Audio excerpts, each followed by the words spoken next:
do this. So what are we starting off with first? We're going to start with the pad thai J. So let's get stuck in here. So I'm going to be using tofu in my pad thai, but you can use anything you want. Chicken, prawns, whatever you fancy putting in there. I mean, classically it would be probably king prawns and tofu. So we're going to use tofu today. And tofu, where can we get tofu from normally? Tofu is bean curd. Comes from the soya bean, so it's really good for you. Now I know some people are not so keen on tofu, and to be perfectly honest, when I first came across tofu, I didn't like it either. And the key is how you cook it. So I'm going to show you two different kinds of tofu here. What we've got is tofu before it's cooked looks like this, and it's very soft and it's very white. This tofu has been deep fried. You can buy deep fried tofu already. The flavour in this is much better. You can also get smoky tofu as well, which is really nice. You know, if you're not using the prawns, you can use the smoky tofu instead, get a really nice sort of smoky fishy flavour. That sounds actually really, really nice. So we're going to use the fried tofu in both the dishes today. But what you can do is just buy it like this and deep fry it yourself. Easy peasy. So I'm going to prep some of this, and we'll also try not to cut myself, which I think I got a bit of a reputation for being a bit clumsy. No, not at all. Not at all, not at all. So Jackie, tell us, what have you been doing since MasterChef and what's happened? I've handed in my notice in the NHS has lost a second person. Oh my word. And so I've handed in my notice. I'm working my notice at the moment. I've started doing some pop-up dining events. I did my first street food dining event last Saturday, 4 courses at a restaurant in Manchester. How did that go? It went really, really well actually, really well. I had a number of ardent meat eaters there actually, who came to see if it really was the case that my veggie food was that good. And what did they say? What was the feedback? They loved it, absolutely loved it. Really? So that for me, great plate of food right there, they loved it. But that's a great challenge, isn't it? Turning the meat eaters into vegetarians, I think, absolutely. Well, just getting people to alternate, that's all it's about. I've never been about don't eat this, don't eat that. It's just about having a more varied diet, eating things that are really plentiful, and things that are plentiful are vegetables, and they're good for us. Yeah, totally. So, can we get a little frying pan? Yeah, sure, no worries. Yeah. So, we've got our tofu cut up, and we're going to do as I say, we're going to do the pad thai. With pad thai, there's 2 key things to pad thai, I believe. One is prep all your veg first, because it's going in the pan and it's going to be cooked very quickly. So for those of us who are not familiar with a pad thai, what is in a pad thai? Right, I need to separate my soup ingredients off actually. So the main ingredient in a pad thai are these rice noodles. So now what you'll find in a lot of supermarkets is you'll see noodles, and if you check the ingredients you'll see that they're actually egg and wheat flour noodles. We're not making pasta, people. This is the East Asian food, so we were looking for rice noodles, and the great thing about rice noodles is all you do is you soak it in some hot water, and you want to keep the elasticity of the noodle. You don't want it to overcook. It's still going to have some real bite to it, because it's going to be cooked again in the pan.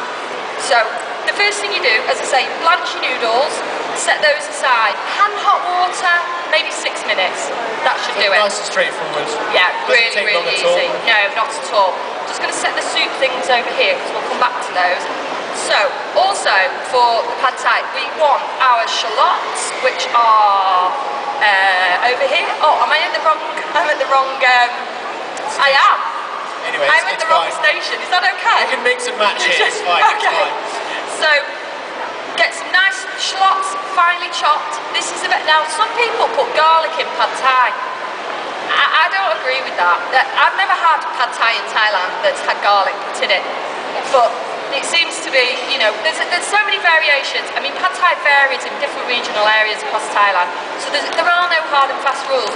And the other thing about pad thai is you can put in things that you like that are seasonal. For example, I've got here some finely sliced mange too, because I'm actually growing mange too in my garden at the moment, so it's really available. I chopped some up the other day, threw it in the pad thai. It's very nice. Lovely.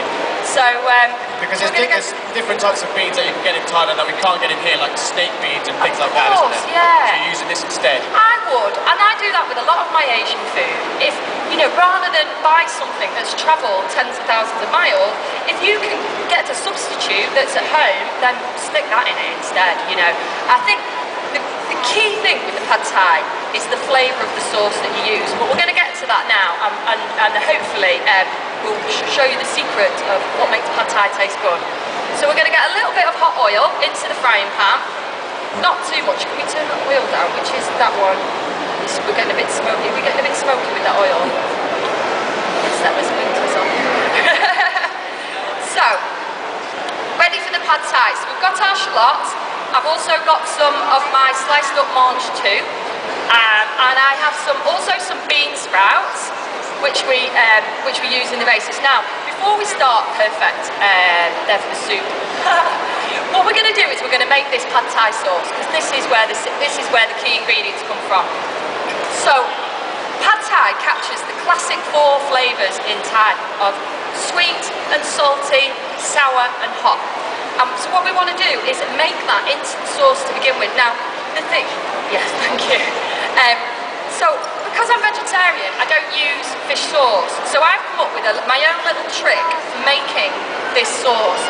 So, to start with, we get some tamarind paste into a bowl. Now the tamarind is your sour.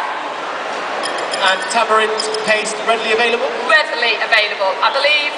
Yeah, tamarind paste, any major supermarket. If you look in the spice section, maybe there's an Asian section, that's where you'll find that ingredient. Sometimes it's a lot darker than this. This is quite a pale looking one, but you can tell just by smelling it. It's sharp, it smells like vinegar. Sharp smell. So, together with that, this is a big favourite of mine with Thai food. It's vegetarian Worcester sauce. There's a company that make a range called Fly Free From, and I use this instead of fish sauce because soy just doesn't cut it on its own. It's not salty enough, and you're not getting the salty flavour if you don't get that saltiness in. I do use a bit of soy. And this type of soy would you use? I would actually use a little dark soy and a little splash of vinegar as well. Just to get that sour flavour. So would you use rice wine vinegar or normal white wine vinegar? I do use rice vinegar at home, but any white vinegar will do. You could use white wine vinegar. To be honest, I've even used red wine vinegar at home when there's nothing in the cupboard. And that just is for acidity? It's for acidity. So we're looking for the acidity.